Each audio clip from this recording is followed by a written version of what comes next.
मोहसिन नकवी और आईजी पंजाब का ड्रामा है। इसकी रात का हुआ है, ये नॉर्मल वाकया नहीं है, इसके पीछे पूरी प्लानिंग हुई है। कानूनी और आईनी हक है, हम जल्दी जुलूस कर रहे हैं और मैं पूछताछ में बताना चाहता हूँ इंशाल्लाह हम कराची भी जाएंगे, हम लाहौर भी जाएंगे, पंजाब भी जाएंगे। रोको तो रोक सको तो रोको। जो लोग स्टेट को नहीं मानते, बंदूक उठाते हैं, वो हमारे लिए दहशतगर्द हैं और उनका हम बंदोबस्त करेंगे। हारे हुए लोग हिम्मत करें, ये जो उधर बैठे हैं मैं कि ये एसईओ कॉन्फ्रेंस को खराब करने के लिए भी एक प्लानिंग की है। रवैया रखा गया तो ये असेंबली नहीं चलेगी। पूछे अपने घर वालों से पूछे कि क्या ये मैंने से ये रिजेक्टेड लोग हैं पंजाब जो कराची से बैठे हैं। अस्सलाम वालेकुम नाज़रीन इकराम, आप ये वीडियो देखिए फिर इस पर बात करते हैं। तो वहाँ दफा 144 लगाती है। मैं पूछना चाहता हूँ लामनिस्टर साहब भी इधर बैठे हैं, आप बताएं कि दफा 144 और फिर आप जो है ना मुझे बताया गया जो असेंबली की रूल्स हैं। स्पीकर साहब मैं ये पूछना चाहता हूँ कि असेंबली की रूल्स हैं कि जब किसी एमएनए को गिरफ्तार किया जाएगा तो सबसे पहले स्पीकर से इजाजत ली जाएगी। तो पंजाब में जो हमारे एमएनएस को गिरफ्तार किया गया था, क्या आपके नोटिस में लाया गया? क्या आपसे पूछा क्या क्या इस असेंबली का क्या ये असेंबली इस तरह चलेगी? उसकी बुनियादी वजह यह है कि स्पीकर साहब आपके ऊपर ज्यादा रिस्पांसिबिलिटी आती है। जब हमारे अपोजिशन लीडर और एमएनएस को गेट पे रोका गया उस वक्त आपको इसके ऊपर भरपूर एक्शन लेना चाहिए था। अगर इसके ऊपर आप एक्शन ना ले तो फिर तो इस असेंबली का कोई वजूद ही नहीं है। ये असेंबली तो मुझे तो अभी लग रहा है कि असेंबली इस तरह लग रही है कि 85 की जो से पहले जो मजलिस शूरा थी उससे भी कमजोर हो गई है। दफा 144 जो है जवाब बना के हमें जो है जल्से जुलूस नहीं करने दिया जा रहा। सिंध में हमने जलसा करना चाहा कि हम सिंध में जलसा करना चाहते हैं। बिलावल भुट्टो साहब तो माशाल्लाह बड़ी बड़ी तकरीरें करते हैं, बड़ा बड़ा अपने आप को जमहूरी लीडर कहते हैं, लेकिन हमारा एक जलसा से बर्दाश्त नहीं हो रहा। भाई हम कौन सा इलीगल काम कर रहे हैं, हम कौन सा गैर कानूनी काम कर रहे हैं? हम तो पब्लिक तक अपना नुक्ता नजर पहुंचाना चाहते हैं। पीपल पार्टी जलसे करे सिंध में, कराची में कोई मसला नहीं, सिंध में जलसे करे कोई मसला नहीं, तरीके साहब जलसे करे तो उसके ऊपर दफा 144 इजाजत नहीं देती। क्या हम इस मुल्क की शहरी नहीं है? क्या हमारा यह हक नहीं है?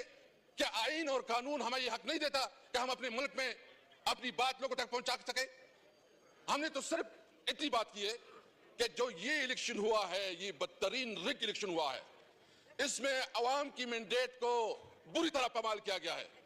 जब इतनी बड़ी और चुने मैं पूछना चाहता हूं कराची के जितने मैंने उससे पूछे, अपने घर वालों से पूछे कि क्या ये मैंने से ये रिजेक्टेड लोग हैं पंजाब जो कराची से बैठे हैं, जो इस्लामाबाद से बैठे हैं, ज्यादातर वो लोग बैठे हैं जो कि रिजेक्टेड लोग हैं। इधर असेंबली में बैठे हैं, वो कहते हैं कि हम वहां बताए आप इधर जो है ना हारे हुए लोग हिम्मत करें। ये जो उधर बैठे हैं मैं पंजाब डिवीजन की पूछना चाहता हूँ, सारे आप जो है ना हारे हुए हैं, आप हारे हुए हैं और आप कहते हैं वसीम साहब आपकी बारी जब आएगी तब बात करना चाहिए। मैं पूछना चाहता हूँ हम क्या कहते हैं, ये हमारा कानूनी और आईनी हक है, हम जल्दी जुलूस कर रहे हैं और मैं पूछताछ में बताना चाहता हूँ इंशाल्लाह हम कराची भी जाएंगे, हम लाहौर भी जाएंगे, पंजाब भी जाएंगे। रोको तो रोक सको तो रोको। देखिए ये मुल्क ये मुल्क नहीं चलना है, कानून और आईन के मुताबिक चलना है। अगर आप कानून और आईन को जो है ना सबूताज करेंगे तो आपको इसकी इजाजत नहीं देंगे, हमें पता है। और दूसरी बात जो इस वक्त आप सबसे बड़ा जुल्म कर रहे हैं कि हमें जलसी भी नहीं करने दे रहे, दफा 144 लगा रहे हैं, हमारे ऊपर पर्चे कट रहे हैं। इसने क्या जुर्म है कि इसने इस्लामाबाद में जलसा किया? स्पीकर साहब मैं आपने प्रोटेक्ट करना है क्या? ये हमारा चेयरमैन है, एक लीगल बैकग्राउंड से ताल्लुक रख रहे हैं। तो एक तो हम ये चाह रहे हैं कि अगर हमें इस तरह हमारे साथ रवैया रखा गया तो ये असेंबली नहीं चलेगी। अगर आप हमें बोलने नहीं देते पब्लिक में, हमारे खिलाफ जो है ना जितनी प्रोपेगेंडा किया जा रहा है, ये फिर जो 9 महीने करेंगे। मैं कहता हूं जी जितना तुमने रोना रो लिया, जितना तुमने अपना नैरेटिव उठा लिया, आवाम ने 8 फरवरी में आपके इस नैरेटिव को जमीन बोझ कर दिया। मैं मुतालिबा करता हूं फिर से कि 9 मई के ऊपर जुडिशियल कमीशन बनाया जाए और जो भी रिस्पांसिबल हो उसके खिलाफ एक्शन लिया जाए। हम तो समझते हैं 9 मई मोहसिन नकवी और आईजी पंजाब का ड्रामा है। हम समझते हैं 9 मई एक साजिश थी कि तरीके साहब को कैसे इक्तदार से और आवाम के मैंडेट से रोका जाए। पीपल पार्टी कहती थी और उसके नुमाइंदे यहाँ इस असेंबली में बैठे हैं। तो हम पार्लियामेंट को मजबूत देखना चाहते हैं। हम चाहते हैं कि मुल्क में कानून और आइन की अमलदारी हो। हम चाहते हैं कि मुल्क में आइन बालदस्त हो। हम चाहते हैं कि मुल्क में कानून की हुक्मरानी हो। हम चाहते हैं कि आजाद अदलिया हो।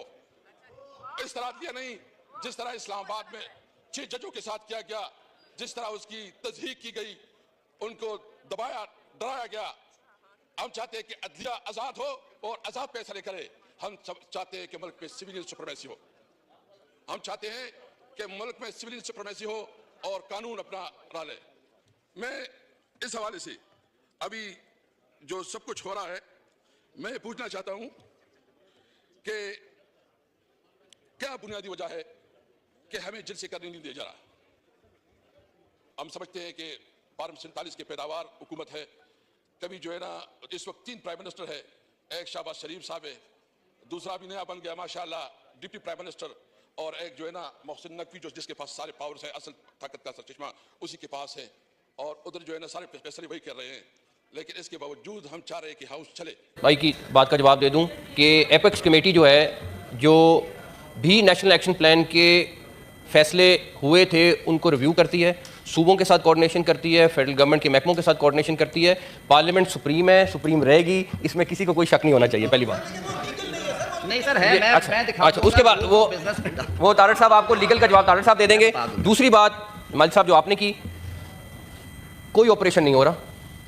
कल प्राइम मिनिस्टर साहब कोयटा में मौजूद थे और उनकी बड़ी तफसील के साथ स्टेक होल्डर्स के साथ, पॉलिटिकल पार्टीज़ के साथ मीटिंग हुई, डॉक्टर मालिक साहब के साथ मीटिंग हुई, बाकी सारे लोगों के साथ मीटिंग हुई। उसमें ये डिटेल में फैसला हुए, उनकी राय भी ली उन्होंने, उनको फीडबैक भी दिया, सारा कुछ हुआ। जो लोग स्टेट को मानते हैं, पाकिस्तान को मानते हैं, उनको हम अपने सर पे बैठाएंगे। वो हमारे लिए बहुत मोहतरम है, उनके डिफरेंसेस हो सकते हैं, हम उनको एड्रेस करने की पूरी कोशिश कर रहे हैं और वो करेंगे और आगे भी करते रहेंगे। जो लोग स्टेट को नहीं मानते, बंदूक उठाते हैं, वो हमारे लिए दहशतगर्द हैं और उनका हम बंदोबस्त करेंगे। इसमें क्लैरिटी होनी चाहिए और इसमें मेरा ख्याल है हम सबको इकट्ठा होना चाहिए कि जो स्टेट के खिलाफ जाएगा उसमें हम सबको इकट्ठा होना चाहिए। इसकी रात का हुआ है, ये नॉर्मल वाक़या नहीं है, इसके पीछे पूरी प्लानिंग हुई है और सिर्फ एक बॉडी ने नहीं किया, एक दो ने मिल के किया है, दहशतगर्द तंजीमों ने मिल के किया। इसमें कोई शक नहीं, ख्वाजा आसिफ साहब भी पहले कह चुके हैं कि हमें बिल्कुल क्लियर लिंक्स पता है कि इसके पीछे कौन है। हमें यहाँ तक पता है कि ये SEO कॉन्फ्रेंस को ख़राब करने के लिए भी एक प्लानिंग की है उन्होंने। हम होस्ट कर रहे हैं, हम वो अक्टूबर में होस्ट कर रहे हैं। बहुत सारे लोगों को उसकी तकलीफ़ है कि वो ना हो, उसके लिए भी एक खिलाफ साजिश है। हम हतुल इम्कान कोशिश करेंगे कि हम जितने हमारे पॉलिटिकल स्टेक होल्डर्स हैं, जिस तरह आपने कहा, हम उनको ऑनबोर्ड करेंगे। कल उसकी एक काविश थी और उसकी आई थिंक अगर आप फीडबैक लेंगे वो बड़ी अच्छी मीटिंग गई है। लेकिन ये क्लैरिटी है कि जो मर्जी हो, जिसने बंदूक उठाई है उसका बंदोबस्त करेंगे। बहुत शुक्रिया। नादरीन कराम, आपने वीडियो देखी। असद कैसर ने आज असम्बली के फ्लोर पर मोहसिन नकवी और शहबाज शरीफ को आईना दिखा दिया और कहा कि ये मुल्क किसी के बाप की जागीर नहीं, हम जहां चाहेंगे निकलेंगे, अपना प्रोटेस्ट करेंगे, अपने जलसे जुलूस करेंगे, जिसमें हिम्मत है तो हमें रोक कर दिखाए। नादरीन कराम, पाकिस्तान तहरीक इंसाफ का एक बड़ा जिसे आप काफिला कह सकते हैं, सुनामी कह सकते हैं, अगर इनकलाब भी कहूँ तो गलत नहीं होगा, इस वक्त सड़कों पर है।